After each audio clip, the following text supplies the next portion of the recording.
वर्षों की अमृत यात्रा को अनुभव करने का शिवजी ने मौका दिया है। साथियों, 75 साल पहले आज के ही दिन सोमनाथ मंदिर की पुनर्स्थापना ये कोई साधारण अवसर नहीं था। अगर 1947 में भारत आजाद हुआ था तो 1951 में सोमनाथ की प्राण प्रतिष्ठा ने भारत की स्वतंत्र चेतना का उद्घोष किया था। आजादी के समय सरदार साहब ने 500 से ज्यादा रियासतों को जोड़कर एक भारत का आधुनिक स्वरूप गढ़ा था। तो साथ ही सोमनाथ के पुनर्निर्माण से उन्होंने दुनिया को बताया था, भारत केवल आजाद नहीं हुआ है, भारत अपने प्राचीन गौरव को पुनः हासिल करने के मार्ग पर भी अब आगे बढ़ चुका है। साथियों, इसलिए आज इस अवसर पर मैं केवल 75 वर्षों की झांकी नहीं देख रहा हूं, मैं यहां देख रहा हूं विनाश में सृजन के संकल्प को, जिसे सोमनाथ ने चरितार्थ किया है। मैं यहां देख रहा हूं असत्य पर सत्य की विजय को, जिसे प्रभास पाटन ने बार बार जिया है। मैं यहां देख रहा हूं हजारों वर्षों की आध्यात्मिक चेतना को, जिसने मानव मात्र के कल्याण की सीख समूचे विश्व को दी है। मैं यहां देख रहा हूं भारत के उस अविनाशी स्वरूप को, जिसे सदियों के कुत्सित प्रयास भी न मिटा सके, न हरा सके। और मैं यहां देख रहा हूं सोमनाथ का अमृत महोत्सव, ये केवल अतीत का उत्सव नहीं है, ये अगले 1000 वर्षों के लिए भारत की प्रेरणा का महोत्सव भी है। मैं सभी देशवासियों को दादा सोमनाथ के कोटि कोटि भक्तों को इस महोत्सव की बहुत बहुत बधाई देता हूं। साथियों, आज का दिन एक और वजह से भी विशेष है। 11 मई 1998 यानी आज के ही दिन देश ने पोखरण में परमाणु परीक्षण किया था।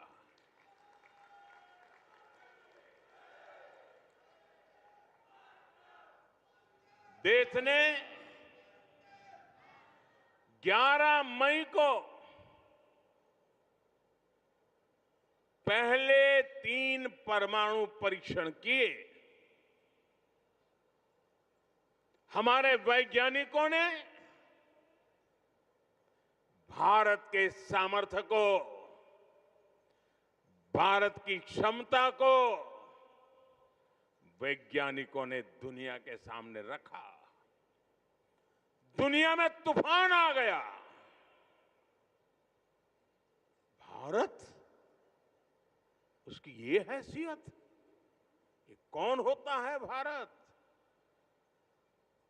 जो परमाणु परीक्षण करे?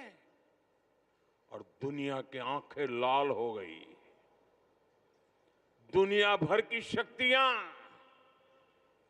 भारत को दबोचने के लिए मैदान में उतरी। अनेक प्रकार के बंधन लग गए। आर्थिक संकट की संभावनाओं के रास्ते सारे के सारे बंद कर दिए गए। कोई भी हिल जाता। जब दुनिया भर की बड़ी बड़ी शक्तियां इतना बड़ा आक्रमण कर दें तो आगे के रास्ते दिखते नहीं है। लेकिन हम कोई और मिट्टी के बने हुए हैं। 11 मई के बाद दुनिया हम पर टूट पड़ी थी। 11 मई को वैज्ञानिकों ने अपना काम कर लिया था, लेकिन 13 मई को फिर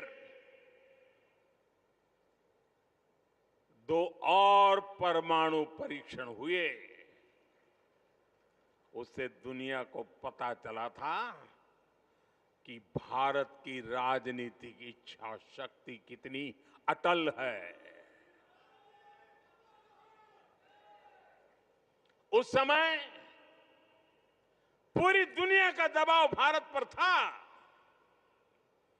लेकिन अटल जी के नेतृत्व में बीजेपी सरकार ने दिखाया था कि हमारे लिए राष्ट्र प्रथम है। दुनिया की कोई ताकत भारत को झुका नहीं सकती, दबाव में नहीं ला सकती। साथियों, देश ने पोखरण परमाणु परीक्षण को ऑपरेशन शक्ति नाम दिया था, क्योंकि शिव के साथ शक्ति की आराधना ये हमारी परंपरा रही है। अर्धनारीश्वर शिव स्वयं भी शक्ति के साथ ही पूर्ण होते हैं। आपको याद होगा, जब देश का मिशन चंद्रयान सफल हुआ था, तब चंद्रमा पर जहां भारत का रोवर लैंड हुआ, उस जगह का नाम भी हमने शिव शक्ति पॉइंट रखा है, क्योंकि हमारी आस्था में चंद्रमा शिव से जुड़ा है और शिव शक्ति से जुड़े हैं। और ये कितना सुखद है कि चंद्रमा के नाम से ही इस ज्योतिर्लिंग को हम सोमनाथ कहते हैं। साथियों, शिव और शक्ति की हमारी आराधना का जो विचार है, वो देश की वैज्ञानिक प्रगति के लिए भी प्रेरणा बने। आज हम ये संकल्प साकार होते देख रहे हैं। मैं इस अवसर पर भगवान सोमनाथ के चरणों से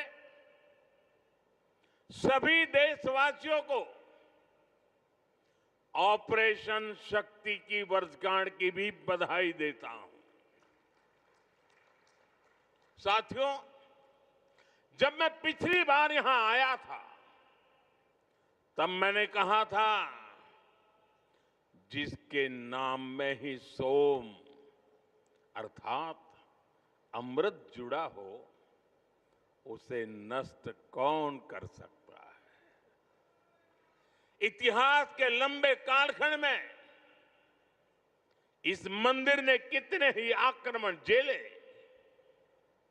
महमूद गजनवी, अलाउद्दीन खिलजी जैसे अनेक आक्रांत आए। लुटेरों ने सोमनाथ मंदिर का वैभव मिटाने का प्रयास किया। वो सोमनाथ को एक भौतिक ढांचा मानकर उससे टकराते रहे। बार बार इस मंदिर को, इस ढांचे को तोड़ा गया और ये बार बार बनता रहा। हर बार उठ खड़ा होता रहा, क्योंकि तोड़ने वालों को मालूम नहीं था हमारे राष्ट्र का वैचारिक सामर्थ्य क्या है। हम भौतिक शरीर को नश्वर मानने वाले लोग हैं, लेकिन हम जानते हैं उसके भीतर बैठी आत्मा अविनाशी है। और फिर तो शिव तो सर्वात्मा है। इसलिए अलग अलग काल में अलग अलग जीवों की संकल्प शक्ति में शिव प्रकट होते रहे। राजा भोज, कभी राजा भीमदेव प्रथम, कभी राजा कुमारपाल, कभी राजा महिपाल प्रथम, तो कभी राव खंगार, ऐसे अनेक शिव भक्त समय समय पर सोमनाथ मंदिर का पुनर्निर्माण करवाते रहे। लकुलिश और सोम शर्मा जैसे कितने मनीषी, उन्होंने प्रभास पाटन क्षेत्र की विरासत को संरक्षित किया। इसे शैव साधना और दर्शन का महान केंद्र बनाया। भाव बृहस्पति, पाशुपताचार्यों और अनेक विद्वानों ने इस तीर्थ की आध्यात्मिक परंपराओं को जीवित रखा। विशाल देव और त्रिपुरांतक जैसे व्यक्तित्वों ने यहां की बौद्धिक चेतना को सुरक्षित रखने का पुनीत कार्य किया। साथियों, वीर हमीर जी गोहिल, वीर वेगड़ा जी भील, पुण्य श्लोक अहिल्याबाई होलकर जी, बड़ोदरा के गायकवाड़ जाम साहब महाराजा दिग्विजय सिंह जी, ऐसी कितनी ही महान विभूतियां हैं जो सोमनाथ की सेवा में अपना सर्वस्व अर्पित करती थी। मैं आज इस अवसर पर सरदार वल्लभ भाई पटेल, डॉक्टर राजेंद्र प्रसाद, श्रीमान के.एम. मुंशी जी, ऐसी सभी ज्ञात अज्ञात दिव्यात्माओं को भी श्रद्धापूर्वक, आदरपूर्वक नमन करता हूं। उनका स्मरण हमें ये प्रेरणा देता है कि हमें न केवल अपनी सांस्कृतिक विरासत को आगे बढ़ाना है, बल्कि इस जिम्मेदारी को आने वाली पीढ़ियों के हाथों में सौंप कर भी जाना है। साथियों, हमारे सांस्कृतिक स्थल हजारों वर्षों से भारत की पहचान रहे हैं। इतनी समृद्ध विरासत हमें मिली है, लेकिन आप विडंबना देखिए, हमने दशकों तक उसके महत्व को नहीं समझा। दुनिया में से कितने ही उदाहरण हैं जहां विदेशी हमलावरों ने राष्ट्रीय पहचान से जुड़े स्थलों को नष्ट किया। लेकिन जब उस देश के लोगों को मौका मिला, सबने साथ आकर अपनी पहचान को फिर से सहेजा, फिर से संवारा, पुनः प्रतिष्ठा की। लेकिन हमारे यहां राष्ट्रीय स्वाभिमान से जुड़े विषयों पर भी राजनीति होती रही। सोमनाथ खुद इसका सबसे बड़ा उदाहरण है। आजादी के बाद पहले दायित्वों में से एक था कि सोमनाथ मंदिर का पुनरुद्धार करते। इसलिए सरदार वल्लभ भाई पटेल और डॉक्टर राजेंद्र प्रसाद जी, उन्होंने इसके लिए इतने प्रयास किए। लेकिन हम सब जानते हैं, उन्हें इसके लिए नेहरू जी द्वारा कितना विरोध झेलना पड़ा था। मैं आज इसके विस्तार में नहीं जाऊंगा, लेकिन ये सरदार साहब की इच्छा शक्ति थी कि इतने विरोध के बावजूद सरदार साहब डिगे नहीं। सोमनाथ मंदिर का पुनर्निर्माण भी हुआ और देश ने सदियों के कलंक को भी धो दिया। साथियों, दुर्भाग्य से देश में ऐसी शक्तियां आज भी प्रभावी हैं जिन्हें राष्ट्रीय स्वाभिमान से ज्यादा तुष्टीकरण जरूरी लगता है। राम मंदिर निर्माण जैसे अवसरों पर भी हमने देखा है किस तरह राम मंदिर निर्माण का भी विरोध किया गया। हमें ऐसी मानसिकता से सावधान रहना है। इस तरह की संकुचित राजनीति को हमें पीछे छोड़ना होगा। हमें विकास और विरासत को साथ लेकर के आगे बढ़ना होगा। साथियों, बीते वर्षों में मुझे सोमनाथ ट्रस्ट के अध्यक्ष के रूप में सोमनाथ दादा की सेवा का जो अवसर मिला, इस मंदिर और क्षेत्र के विकास के लिए जो ऐतिहासिक काम हुए, उस परिवर्तन को आज हम सब प्रत्यक्ष देख रहे हैं। लेकिन साथ ही इस सेवा का मुझे व्यक्तिगत लाभ भी हुआ है। आज मुझे देश के सभी पवित्र तीर्थों के विकास का जो मौका मिल रहा है, ये भगवान सोमनाथ का ही कृपा प्रसाद है। साथियों, आज काशी में सदियों बाद बाबा विश्वनाथ धाम का इतना भव्य विस्तार हुआ है। आज उज्जैन में महाकाल महालोक के विशाल दर्शन भी हो रहे हैं। केदारनाथ धाम का पुनर्निर्माण भी हुआ है। जैसा मैंने पहले कहा, अयोध्या में 500 साल की प्रतीक्षा भी पूरी हुई है। आज वहां भव्य मंदिर में रामलला विराजमान है।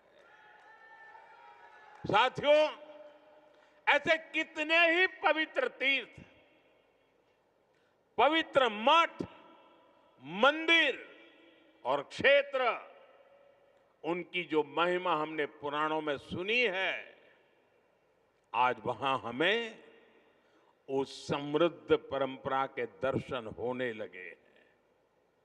और ये इतना कुछ 10-12 साल के भीतर भीतर हुआ है। साथियों, हमारे सांस्कृतिक केंद्रों की उपेक्षा देश के विकास में बड़ी बाधा रही है, क्योंकि हमारे तीर्थ भारत की आध्यात्मिक सामाजिक व्यवस्था के केंद्र तो है ही, वो देश की आर्थिक प्रगति के भी स्रोत रहे हैं। आज आप देखिए, 4 धाम महामार्ग परियोजना गोविंद घाट से हेमकुंड साहिब तक रोपवे परियोजना, करतारपुर कॉरिडोर, बौद्ध सर्किट का विकास, इनके जरिए देश में तीर्थ क्षेत्रों में आर्थिक गतिविधियां बढ़ी हैं। सोमनाथ परिसर भी इसका एक सशक्त उदाहरण है। आज सोमनाथ मंदिर ट्रस्ट से सैकड़ों परिवार जुड़े हैं। हजारों लोगों का जीवन इस क्षेत्र से जुड़ा हुआ है। देश दुनिया के कोने कोने से जो लोग यहां आते हैं, वो गुजरात के बाकी हिस्सों में भी जाते हैं। इससे प्रदेश और देश में प्रगति के नए द्वार खुलते हैं। साथियों, हमारी आस्था हमें जीवन जीने का तरीका भी सिखाती है, क्योंकि हम मानते हैं सर्वम खलिद्वम ब्रह्म, अर्थात सृष्टि का हर एक घटक, इस संपूर्ण प्रकृति भी ईश्वर का ही स्वरूप है। इसलिए हमारी आस्था नदियों में भी है, वृक्षों में भी है। हम जंगलों को भी श्रद्धा की दृष्टि से देखते हैं। हम पर्वतों में भी पवित्रता का भाव रखते हैं। और आज जब दुनिया प्राकृतिक जीवन शैली की ओर लौट रही है, हमें हमारी शक्ति को भी पहचानना होगा। हम हमारे तीर्थों और मंदिरों के विकास के साथ साथ उनकी गरिमा के लिए जागरूक होना होगा। हमें ऐसा जीवन अपनाएं जिससे प्राकृतिक और पर्यावरण की रक्षा हो। साथ ही हम हमारे पुण्य स्थलों को पूरी दुनिया के लिए एक उदाहरण के रूप में विकसित करें। हमें इन संकल्पों को अपनी आस्था से जोड़कर जीना होगा। साथियों, जब नई पीढ़ियां अपने इतिहास, अपनी आस्था और अपने सांस्कृतिक मूल्यों से जुड़ती है, तब राष्ट्र का आत्मबल और मजबूत होता है। आज भारत जिस आत्मविश्वास के साथ आगे बढ़ रहा है, उसमें हमारी सांस्कृतिक निरंतरता की भी बहुत बड़ी भूमिका है। आधुनिक और विरासत, आधुनिकता हो या विरासत हो, भारत में इसे कोई अलग नहीं कर सकता। भारत में एक दूसरे के विरोधी नहीं है। ये साथ साथ आगे बढ़ने वाली शक्तियां हैं, एक दूसरे में प्राण पूरने वाली शक्तियां हैं।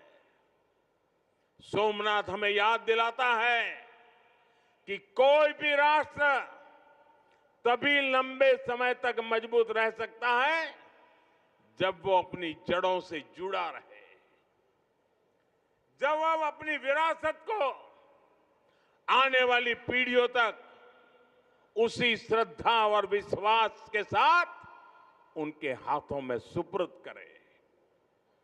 75 वर्ष पहले जब ये पुनर्निर्मित सोमनाथ मंदिर में 75 वर्ष पहले प्राण प्रतिष्ठा हुई थी, तब भारत ने एक नई चेतना यात्रा शुरू की थी। आज 75 वर्ष बाद वही यात्रा और अधिक व्यापक रूप में हमारे सामने है। हमें इसे नई ऊंचाई पर लेकर जाना है। हमारे संकल्पों को पूरा करने में दादा सोमनाथ का आशीर्वाद हमेशा हमारे साथ रहे, यही प्रार्थना है। एक बार फिर सभी देशवासियों को, विरासत में विश्वास करने वाले हर नागरिक को, आप सभी को इस अवसर की बहुत बहुत बधाई देता हूं। हर हर महादेव। गुजरात के मुख्यमंत्री श्रीमान भूपेंद्र भाई पटेल, उप मुख्यमंत्री